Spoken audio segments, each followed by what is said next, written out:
और सब गुरुओं ने अपना ज्ञान, अपना नॉलेज मेरे में भेजा, मेरे में डाला, और डालने के बाद में वो ज्ञान में से मुक्त हो गए। यानी उन्होंने जो तपस्या करके, उन्होंने जो ध्यान करके ज्ञान प्राप्त किया था, वो ज्ञान के साथ भी उनको मुक्त अवस्था प्राप्त नहीं हो सकती थी। इसलिए उन्होंने अपने आप को फ्री करने के लिए, अपने को मुक्त करने के लिए उस ज्ञान को मेरे में संक्रमित किया, और उसके बाद में उसको मैंने लोगों में बांटा। तो कहने का अर्थ ये है कि जो कुछ आपको दिख रहा है कि 22 साल में इतनी प्रगति हो गई, इतना प्रोग्रेस हो गया, लेकिन वो एक गुरु के कारण नहीं है, अनेकों गुरुओं के उसके पीछे परिश्रम है। अब बात आती है ध्यान की, और ध्यान क्यों किया? वास्तव में क्या है मालूम है? ध्यान, योग का अंतिम लक्ष्य समाधि। समाधि यानी समझ लो एक लकीर है, वो लकीर 6 इंच की है, उसको बिना काटे बिना तोड़े अगर हमको कम करने का है तो हम क्या करेंगे? हम उसके सामने 1 फीट का बड़ा लकीर खींच देंगे। उसी प्रकार से हमारे जीवन की, मेरे शब्दों को जरा अच्छे समझो, अपने जीवन की जितनी भी समस्याएं हैं या आपके जीवन की जितनी भी समस्याएं हैं, सभी समस्याओं का संबंध आपके शरीर के साथ है। तो कहने का मतलब, जब आपका शरीर भाव ज्यादा होता है तो आपको समस्या महसूस होती है, और अगर आपका शरीर भाव कम होता है तो आपको समस्या महसूस कम होती है। तो ध्यान क्या है? ये आपके शरीर भाव को कम करता है, लेकिन शरीर भाव को काटने को नहीं बोलता, शरीर भाव को छूता नहीं, ऐसा नहीं बोलता उपवास करो या ये करो, वो मैंने शरीर से संबंधित कुछ बातें ही नहीं करता। वो कहता है तुम तुम्हारे अंदर का आत्म भाव जागृत करो। जैसे जैसे तुम्हारे अंदर का आत्म भाव जागृत होते जाएगा, वैसे वैसे तुम्हारे पास का शरीर भाव कम होते जाएगा। तो शरीर भाव को कम करने का मार्ग इसमें ये कि अपने आत्म भाव को वृद्धिगत करो। तो जैसे आत्म भाव को वृद्धिगत करने के लिए फिर वही बात है ना, जब तक आत्म भाव का बीज हमको नहीं मिलेगा तब तक हम उसको वृद्धिगत नहीं कर सकते। तो वो बीज प्राप्त करो, और वो बीज समर्पण ध्यान संस्कार है। ये एक संस्कार है, इसके अंदर कोई पद्धति नहीं है। ध्यान की 3 पद्धतियां सामान्यतः समाज में प्रचलित है। पहली पद्धति है लोग भक्ति का प्राणायाम करके ध्यान करते हैं, एक। दूसरा है त्राटक करते हैं कि एक ज्योति के ऊपर अपनी एकाग्रता करते हैं और ध्यान करते हैं, 2। तीसरा है कि सांस के ऊपर चित्त रखते हैं, सांस ले रहे हैं, सांस छोड़ रहे हैं, सांस ले रहे हैं, सांस छोड़ रहे हैं, इसके ऊपर प्रैक्टिस करते हैं। तो ये तीनों पद्धतियां हैं। इसमें समर्पण ध्यान संस्कार में कोई पद्धति नहीं, कोई मेथड नहीं है। ऑटोमेटिकली वो संस्कार सूक्ष्म रूप से आपके ऊपर हो जाता है। एक पवित्र आत्मा पे किया गया संस्कार। और संस्कार क्या? संस्कार ये कि आत्मबोध होना। आत्मबोध होने यानी आपको महसूस होगा कि आप एक पवित्र आत्मा है, आप एक शुद्ध आत्मा है। तो ऑटोमेटिकली ये बोध जैसे जैसे बढ़ते जाएगा, ये संस्कार आपके अंदर जितना डीप उतरते जाएगा, जितना गहरा उतरते जाएगा, आप देखेंगे वैसे वैसे आपके शरीर का भाव कम होते जाएगा। और शरीर का भाव कम होते जाएगा तो आपके जीवन की जितनी भी समस्या है, सब समस्याओं का संबंध केवल आपके शरीर के साथ है। तो जैसे ही शरीर भाव कम हो जाएगा, वैसे आप देखेंगे कि आपके जीवन की समस्या भी आपको महसूस नहीं होगी। और दूसरा, ध्यान यानी क्या?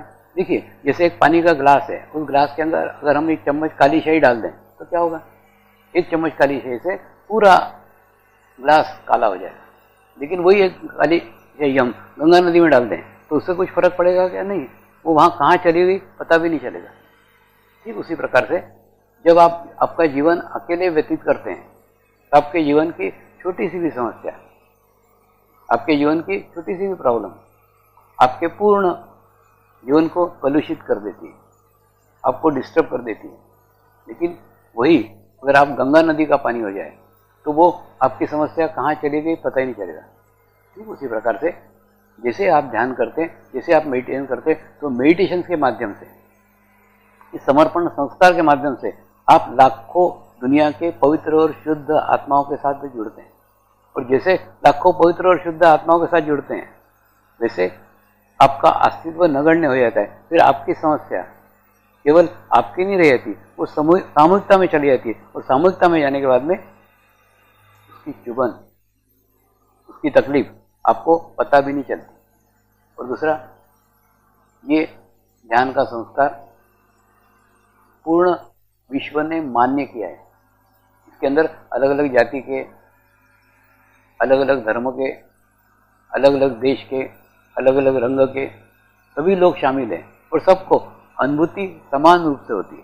देखिए क्या होता है मन में, ये सब आत्मा से संबंधित है, इसलिए आत्मा तो किसी भी देश की हो सकती है, किसी भी जाति की हो सकती है, किसी भी धर्म की हो सकती है। जब आपको आत्मबोध हो जाए ना, तो ये सब शरीर से संबंधित सीमाएं टूट जाती हैं।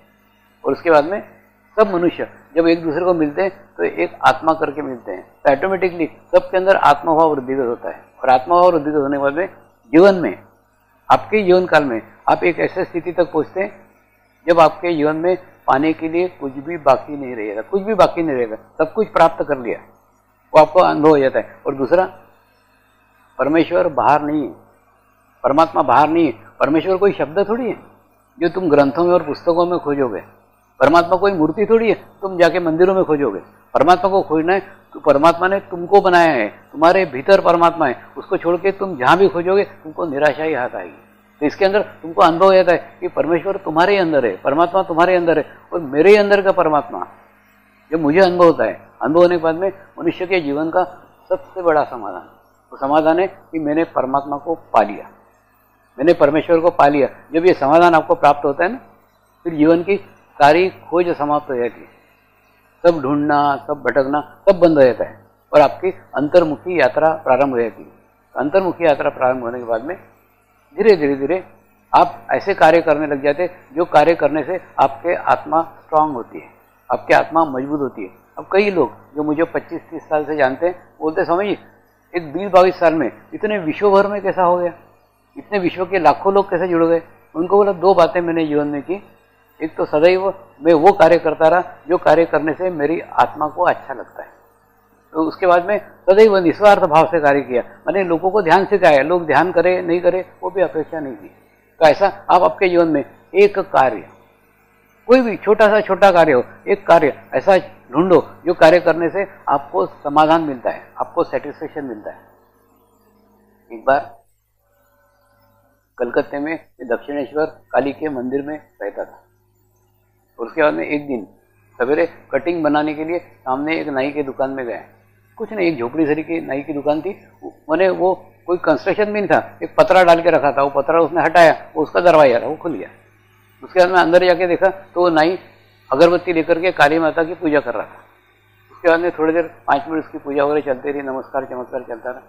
बाद में जाके मैं वहाँ गया तो बाद में जाके उसने मेरी खूब अच्छे से कटिंग बनाई, और कटिंग बनाने के बाद में जब उसको पैसे देने लग गया तो उसने बोला स्वामी जी पैसे मत दो। उसको बड़ा विचित्र लगा, अरे तू धंधा लेके बैठा है, मैं स्वामी हुआ तो क्या हुआ, तू पैसे तो ले। मैं जैसे पैसे देने लग गया उसने बोला स्वामी जी मेरे पास ना केवल कैंची और कंघा है, और इसको छोड़ करके मैं कहीं भी नहीं जा सकता, और अगर इसको छोड़ करके कुछ समाज कार्य करने के लिए जाऊं तो मेरे बच्चे भूखे मर जाएंगे। तो मैंने 40 साल से एक नियम बना के रखा है कि जो भी मेरे दुकान के अंदर कटिंग बनाने को ग्राहक आता है, पहले ग्राहक की कटिंग में फ्री में बनाता हूँ, और वो बनाने के बाद में मेरे को एक सेटिस्फेक्शन मिलता है, मेरे आत्मा को अच्छा लगता है कि मैंने भी समाज के लिए कोई कार्य किया। अब देखो एक कैंची कंगे वाले नाई से तो गए बीते आप नहीं हो, तो होता क्या है मालूम है, जब मैं कोई कार्य करने को बोलता हूँ तब तुरंत आप अपने आप को छोटा कर लेते हो, मैं तो एक छोटा आदमी हूँ, मैं छोटा व्यक्ति हूँ, मैं क्या कर सकता हूँ। जब एक नाई इतनी बड़ी भावना रख सकता है, एक्चुअली माध्यम छोटा सा था, कुछ नहीं, एक आदमी की कटिंग वो फ्री में बनाता था, लेकिन उसको समाधान मिलता था ना। तो उसने कहा स्वामी जी कृपया मेरा आत्म सम्मान मत छीनिए, मुझे आत्मा अनुभूति मत छीनिए, मुझे पैसे मत दीजिए, मुझे आत्म सुख लेने दीजिए। तो आप आपके जीवन में ऐसा कोई कार्य ढूंढो ना, जो कार्य करना आप किसी को दिखाने के लिए नहीं कर रहे हैं, आप कोई नाम के लिए नहीं कर रहे हैं, केवल वो कार्य करने से आपको अच्छा लगता है इसलिए वो कार्य कर रहे हैं। ऐसा कोई भी एक कार्य करोगे ना, कोई छोटा सा कोई भी कोई कार्य हो, वो कार्य से आप देखोगे आपकी आत्मा स्ट्रांग होने लग जाएगी, आपकी आत्मा मजबूत होने लग जाएगी, आपकी आत्मा सशक्त होने लग जाएगी, और एक सशक्त आत्मा सारे रास्ते सारे मार्ग खोल देती है। तो वो खुलना अत्यंत आवश्यक है। तो किसी एक कार्य से जुड़ो जो कार्य करना आपको अच्छा लगता है, बस बाकी कुछ नहीं। और दूसरा, ध्यान करते समय एक बात ध्यान रखो, मैं इस मार्ग में कोई भी अपेक्षा के साथ नहीं आया, तो कृपया भी आप भी इस ध्यान मार्ग में कोई अपेक्षा के साथ मत आओ कि ये मेरा होना चाहिए, ये कार्य होना चाहिए, कोई अपेक्षा मत रखो। क्यों? क्योंकि जितनी भी अपेक्षाएं, सब अपेक्षाओं का संबंध आपके शरीर के साथ है, आत्मा की कभी कोई अपेक्षा ही नहीं होती। और उसके बाद में जब आत्मा की कोई अपेक्षा ही नहीं होती और फिर अगर आप अपेक्षा रखेंगे तो फिर वो साधना अशुद्ध हो जाएगी, अपवित्र हो जाएगी। ये ध्यान साधना को अपवित्र मत होने दो। क्या हुआ है मालूम है, हमने मंदिरों में जाकर के मांगना चालू किया, अपेक्षा के साथ मंदिरों में गए तो मंदिरों को अपवित्र कर डाला। उसके बाद में हम पूजा घर में बैठते हैं, पूजा करने भी बैठते हैं ना तो अपेक्षा के साथ बैठते हैं, वहां पे भी हमने पूजा घर को भी खराब कर दिया। अब हमारे पास अंतिम और आखिरी एक ही मार्ग है, वो है ध्यान मार्ग। तो ध्यान मार्ग को अपवित्र मत करो, वहां अशुद्ध मत करो, कोई अपेक्षा के साथ मत करो। आप देखोगे जीवन में एक बार एक स्थान पे, एक मुकाम पे आप ऐसे पहुंच जाओगे जहां आपको पाने के लिए कुछ भी बाकी नहीं रहेगा। ये मैं मेरे अनुभव के साथ बता रहा हूँ। मैं इस मार्ग में कोई अपेक्षा के साथ नहीं आया और आज उस स्थिति में मेरे को पाने के लिए जीवन में कुछ भी बाकी नहीं रहा। तो ऐसी स्थिति आप आपकी प्राप्त करो ना। तो इस मार्ग में सबसे पहला बात है, अपेक्षा के साथ मत आओ, कोई भी अपेक्षा लेकर के इसमें मत आओ। अभी सिडनी में एक फुटबॉल का मैच देखने के लिए खूब सारे साधक गए हुए। जब वो साधक वापस आए, मैंने उनको पूछा फुटबॉल का मैच देखने क्यों गए थे? वो देखने से तुम्हारे लड़की की शादी हो जाती है, तुम्हारे लड़के को नौकरी लग जाती है? तो बोले नहीं। मैंने बोले फुटबॉल मैच देखने क्यों गए? तो बोले वो हमारा शौक है, फुटबॉल देखना हमारा शौक है, इसलिए हम जाते हैं। मैंने उनको कहा बिल्कुल ठीक ऐसा ही, समर्पण ध्यान केवल शौक के लिए करो, कोई अपेक्षा के साथ मत करो। जैसे आप कोई फुटबॉल देखने का शौक देखते हो, क्रिकेट मैच देखने का शौक करते हो, ठीक उसी प्रकार से तुम ये ध्यान केवल मुझे ध्यान करने का शौक है, ध्यान करना मुझे अच्छा लगता है, केवल इसके लिए करो, तो आप देखोगे जीवन में पूर्ण समाधान को प्राप्त होंगे। तो सबसे पहला बेसिक इसका तत्व है, कोई भी अपेक्षा के साथ कोई कार्य मत करो। एक दूसरा, नियमितता की अत्यंत आवश्यकता है। नियमितता की आवश्यकता है नहीं, एक्चुअली मंत्र अपना एकदम सिंपल है, मंत्र अपना एकदम साधा है, साधा मंत्र है, मैं एक पवित्र आत्मा हूं, मैं एक शुद्ध आत्मा हूं। लेकिन जब आप उसको बोलते हो ना कि मैं एक पवित्र आत्मा हूं, तब आप अंदर फील करो, अंदर भाव लाओ कि सचमुच मैं एक पवित्र आत्मा हूं। उसके बाद में जब आप बोलते हो मैं एक शुद्ध आत्मा हूं, तो आप भाव लाओ कि मैं केवल शुद्ध आत्मा हूं। शुद्ध आत्माओं का अर्थ क्या है? उसका एक अर्थ है कि मैं शरीर नहीं हूं। आप खुद को ही कह रहे हो कि मैं शरीर नहीं हूं, और शुद्ध आत्मा कौन है? शुद्ध आत्मा केवल परमात्मा है, केवल परमेश्वर है। यानी आप आपके अस्तित्व को पूर्णतः समाप्त कर रहे हैं, आप आपके शरीर भाव को पूर्णतः समाप्त कर रहे हैं। तो ये केवल दो बातें, ये दो बातें जग मान्य है। किसी भी धर्म का व्यक्ति, किसी भी उपासना का पद्धति, किसी देश का व्यक्ति, कोई भी इसे आसानी से स्वीकार करता है। क्यों? इसको बोलने में किसी कोई ऑब्जेक्शन नहीं है। तो ये ध्यान की पद्धति के द्वारा आप धीरे धीरे आप आपके भीतर, आप आपके ऊपर संस्कार करते हैं कि मैं एक पवित्र आत्मा हूं, मैं एक शुद्ध आत्मा हूं। और जैसे जैसे संस्कार करते जाएंगे, ये संस्कार जैसे जैसे गहरा होते जाएगा, वैसे वैसे आत्मभाव आपका वृद्धिगत होते जाएगा।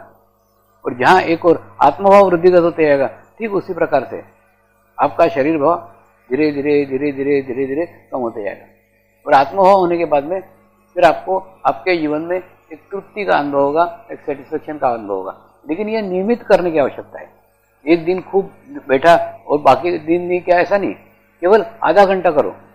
एक डॉक्टर लोगों का शिविर लिया, डॉक्टरों के लोगों के शिविर में एक डॉक्टर ने कहा, स्वामी जी जब रविवार रहता ना तो मैं 8-8 घंटे ध्यान करता हूँ, बाकी हफ्ते भर मेरे को टाइम नहीं मिलता, तो मेरी प्रगति होगी। मैंने उनको कहा मोबाइल अगर आपने दिन भर चार्ज करके रखा तो ज़्यादा चार्ज हो जाएगा? नहीं, चार्ज जितना होना है उतना ही होगा, आधा घंटा काफ़ी है। ठीक उसी प्रकार से आपका शरीर एक मोबाइल है, उस मोबाइल को आपको ध्यान से चार्ज करने का है, लेकिन केवल कितना? केवल आधा घंटा। अब मैं इतना व्यस्त रहता हूँ, उसके बावजूद भी आधा घंटा में निकलता हूँ, कुछ भी नहीं करता हूँ, सिर्फ इतने सालों से एक ही नियम पाला है, एक आधा घंटा ऐसा रहता हूँ। उस स्थान पे कोई भी मेरे साथ नहीं रहता, उस आधे घंटे में कोई भी व्यक्ति नहीं रहता, कोई फैमिली मेंबर नहीं रहता, कोई समस्या नहीं रहती, कोई आश्रम नहीं, कुछ नहीं रहता है, केवल मैं और मैं रहता हूँ, बाकी कुछ नहीं रहता। तो ऐसा आप आपके जीवन में एक कमरा, आप आपके जीवन में एक कोना ऐसा निश्चित करो। उस कोने का अर्थ सीमेंट का कमरा नहीं, कोने का अर्थ सीमेंट का कोना नहीं, सीमेंट का कमरा नहीं, कोना और कमरे का अर्थ हवामंडल, आपका ओरा, एक छोटा सा ओरा आप आपका ऐसा विकसित करो जहां पे आपके सिवा दुनिया का कोई भी नहीं होगा, कोई नहीं होगा, कोई फैमिली मेंबर नहीं, कुछ नहीं होगा, कोई समस्या नहीं, कोई। ऐसा अगर करने में आप सफल होते हो, केवल आधा घंटा काफी है, एक आधा घंटा करो, आधा घंटा करते करते करते करते ये आत्मा का संस्कार आपके ऊपर धीरे धीरे धीरे धीरे धीरे धीरे कार्य करेगा। हमने देखा है कि नहीं, गांव के अंदर बहुत सारे पत्थर के कुएं रहते हैं, कुएं का साइड में पत्थर रहता है और लोग वो रस्सी डाल डाल के कुएं से पानी निकालते हैं, लेकिन वो रस्सी घिस घिस के बाद में वो पत्थर को भी काट देती, वहां पे भी एक नाली बन जाती है, यहाँ पे रोज पत्थर के वहां रस्सी घिसी जाती है। ठीक उसी प्रकार से आपका भी पत्थर रूपी शरीर जैसे जैसे आप संस्कार करोगे ना, घिसते जाएगा घिसते जाएगा घिसते जाएगा और धीरे धीरे आपका शरीर भाव कम होते जाएगा और आत्मभाव वृद्धिगत होगा। ये नियमित करने की आवश्यकता है। और एक आधा घंटा, एकदम आधा घंटा काफी है, आप करो ना। जैसे समझ लो आज आपने सीखा है, उसके बाद में कल से ही शुरू करो। कल से 45 दिन का एक अनुष्ठान करो कि 45 दिन तक मैं नियमित साधना करूंगी या नियमित साधना करूंगा। 45 दिन तक करो, कुछ भी तुम तुम्हारा टाइम निकाल लो। सुबह का टाइम सर्वश्रेष्ठ है, 3:30 बजे से तुम 8-9 बजे तक करते हो तो ज्यादा अच्छा है। तो एक आधा घंटा ऐसा निकालो जिसमें तुम्हारे सिवा कोई भी नहीं है। एक आधा घंटा करो ना। आप देखो आपने आपका इतना जीवन व्यतीत कर लिया, एक आधा घंटा मेरे नाम पे बैठो, ध्यान के नाम पे बैठो, तो क्या होगा मालूम है? आधा घंटा बैठा तो 45 दिन में कितने घंटे होंगे? 22.5 घंटे। 22.5 घंटे में आपकी दुनिया बदल जाएगी। दूसरा, मेरे को आज मैं इतने सालों से लोगों को सिखा रहा हूँ, एक भी व्यक्ति मेरे को ऐसा नहीं मिला जिसने 45 दिन का अनुष्ठान किया और उसको उसके जीवन में कोई सकारात्मक चेंज न आया हो। आपके जीवन में भी सकारात्मक चेंज आएगा। अगर आपके जीवन में सकारात्मक चेंज आया तो ध्यान को आगे रखो, नहीं आया तो निकाल दो। इससे ज्यादा क्या होगा? मैं आपको कोई तीर्थ क्षेत्र जाने को नहीं बोल रहा हूँ, कोई मंदिर जाने को नहीं बोल रहा हूँ, कोई पहाड़ चढ़ने को नहीं बोल रहा हूँ, हिमालय जाने को नहीं बोल रहा हूँ, कुछ नहीं। आप आपके घर में बैठ करके केवल 30 मिनट आप नियमित रूप से 45 दिन तक दो, यानी 22.5 घंटे दो। 22.5 घंटे में आपकी दुनिया बदल जाएगी। तो आवश्यकता है नियमित ध्यान करने की। खूब देर ध्यान करने को नहीं, नियमित ध्यान करने को, आधा घंटा ही करो। दूसरा, सामूहिकता के साथ ध्यान करो। देखो सवेरे का ध्यान जो है ना वो आप अपने लिए करो और उसके बाद में शाम का ध्यान सामूहिकता में करो। रोज नहीं हो पाए हफ्ते में एक बार करो और सामूहिकता में ध्यान करोगे। ये दोनों पहिए हैं, उसके कारण ही प्रगति होती है। क्या होता है मालूम है? जिस प्रकार से तेज कार चलाना भी आवश्यक है और कार पे नियंत्रण करना भी आवश्यक है, ठीक उसी प्रकार से आपको अकेले ध्यान करके अपने चित्त को स्ट्रांग करना वो भी आवश्यक है। उससे आपकी कार तेज चलेगी और उसके बाद में जब लाखों लोगों के बीच में बैठे हैं, हजारों लोगों के बीच में, उसके बावजूद भी अपने आप को केवल अकेला महसूस कर रहे हैं, लोगों का अस्तित्व महसूस ही नहीं हो रहा, ये प्रैक्टिस कर रहे हैं। इस प्रकार से आप कार पे नियंत्रित कर पाओगे। तो दोनों आवश्यक है, अकेले में भी ध्यान करना आवश्यक है और सामूहिकता में भी ध्यान करना आवश्यक है। दूसरा, ये नियमित ध्यान करते करते आपको एक स्थिति प्राप्त हो जाएगी और उस स्थिति प्राप्त होने में आपको ही आपका अनुभव होगा कि आपके जीवन में सकारात्मक चेंज आने लग गए, आपके जीवन में सकारात्मक बदलाव आने लग गए। आपके जीवन में सबसे पहले बदलाव आएगा, आपका शारीरिक स्वास्थ्य अच्छा होगा। शारीरिक स्वास्थ्य अच्छा होगा यानी जो बार बार बीमार पड़ते हैं, बार बार बीमारियां होती हैं, वो नहीं होगी। दूसरा क्या होगा? आपके जीवन में कभी भी कोई दुर्घटना नहीं हो सकती, आपकी कभी भी अकाल मृत्यु नहीं हो सकती। आपको एक प्रकार का प्रोटेक्शन ओरा का प्राप्त होगा। उसके बाद में आपको एक मानसिक शांति का अनुभव होगा। देखो एकदम कोई चेंज नहीं आएगा, एकदम कोई बदलाव नहीं आएगा। अभी जैसे जैसे राशन के दुकान में लोग लाइन लगा के खड़े रहते हैं कि नहीं, वैसे आपके दिमाग में एकदम विचारों की लाइन लगी रहती है। ये चेंज नहीं आएगा, आएगा 45 दिन के बाद में चेंज क्या आएगा? विचार आएगा, लेकिन क्षणिक आएगा। इतना क्षणिक आएगा जैसे बरसात का एक बुलबुला आया और टूट गया। माने आया, विचार आया और गया। तो विचारों का इफेक्ट, विचारों का प्रभाव आपके शरीर के ऊपर और आपके मस्तिष्क के ऊपर बिल्कुल नहीं पड़ेगा। क्यों? क्योंकि विचार आ तुरंत गया। जब आप एक ही प्रकार का विचार करते रहते हैं तो उसके इफेक्ट आपके ऊपर होते हैं। दूसरा, आपकी आध्यात्मिक प्रगति होगी। आध्यात्मिक प्रगति होगी नहीं, एक प्रकार का आध्यात्मिक सेटिस्फेक्शन आपको प्राप्त होगा। दूसरा, जब ध्यान करने के लिए बैठते हो नहीं तो देखो क्या क्या तकलीफ होगी। जैसे ध्यान करने के लिए बैठोगे, सबसे पहली बात तो मैं बोलता हूँ 30 मिनट मेरे को दान करो। गुरु दक्षिणा में मुझे आज 30 मिनट दो। 30 मिनट दोगे ना तो देखो जो चीज हम दान करते हैं उसको हम वापस नहीं लेते। आप कल्पना करो कि आपने मेरे को आपके जीवन के 30 मिनट दे दिए, यानी कल से 45 दिन तक आपका दिन केवल 23.5 घंटे का है। आधा घंटा आपने मेरे को दिया हुआ है, तो आधे घंटे में आपका ध्यान लगे ध्यान नहीं लगे, आपको आधा घंटा स्थिर बैठने चाहिए। देखिए क्या होता है मालूम है? आधा घंटा ध्यान करने बाद में ये अपेक्षा करना कि अरे मेरा तो ध्यान ही नहीं लगा, ये भी अपेक्षा होगी। तो अब ये भी अपेक्षा मत करो कि ध्यान लगना चाहिए। ध्यान लगना चाहिए नहीं लगना चाहिए ये आपका क्षेत्र ही नहीं है। आप केवल 30 मिनट बैठो। स्वामी जी को मैंने मेरे जीवन का आधा घंटा दिया है, मैं 30 मिनट ध्यान करने के लिए बैठूंगी या 30 मिनट ध्यान करने को बैठूंगा। और यो तो तुम अलार्म लगाओ, क्या जब तक अलार्म नहीं होता जब तक हिलने का नहीं, तुमको खुजली हो माने जो भी एक्टिविटी हो सब सहन करो, लेकिन उठना नहीं। कई बार क्या होता है मन में, आपका शरीर आपका दुश्मन है, उसको शरीर को आदत क्या है मन में, वो आदत वो क्या करता है कि वो जहां पे भी शांत रहा वो विचार करना चालू कर देता है। माने बिना विचार का शरीर स्वस्थ कभी रह ही नहीं सकता। क्या होता है, जब आप काम करते रहते हो ना तब आपको बिल्कुल विचार नहीं आते, लेकिन जब आप स्थिर बैठते हो, शांत बैठते हो, ऑटोमेटिक आपको विचार आते हैं, तो आएंगे। जैसे आप 30 मिनट ध्यान के लिए बैठोगे ना, सबसे पहले आपका शरीर आपका विरोध करेगा, उसके बाद में जब शरीर पे आप नियंत्रण करने में सफल हो जाओगे, आप देखोगे आपका अंदर विचार आना चालू हो जाएंगे, खूब विचार आएंगे। और गलती कहाँ होती है, यही गलती होती है, लोग विचारों को रोकने का कोशिश करते हैं कि विचार रोकने की कोशिश करो, वो विचार रोकने का भी कोशिश मत करो, विचारों को सिर्फ निरीक्षण करो, एक साक्षी भाव से देखो। अच्छा, ये ऑफिस के विचार आ रहे हैं क्या, दुकान के विचार आ रहे हैं क्या, ठीक है, रिश्तेदारों के विचार आ रहे हैं क्या, ठीक है, जो भी विचार आ रहे हैं आप साक्षी भाव रख करके केवल वो विचारों का निरीक्षण करो। आप देखोगे निरीक्षण करते करते करते, निरीक्षण यानी क्या, आप विचारों पे चित्त डाल रहे हो, देख रहे हो कौन सा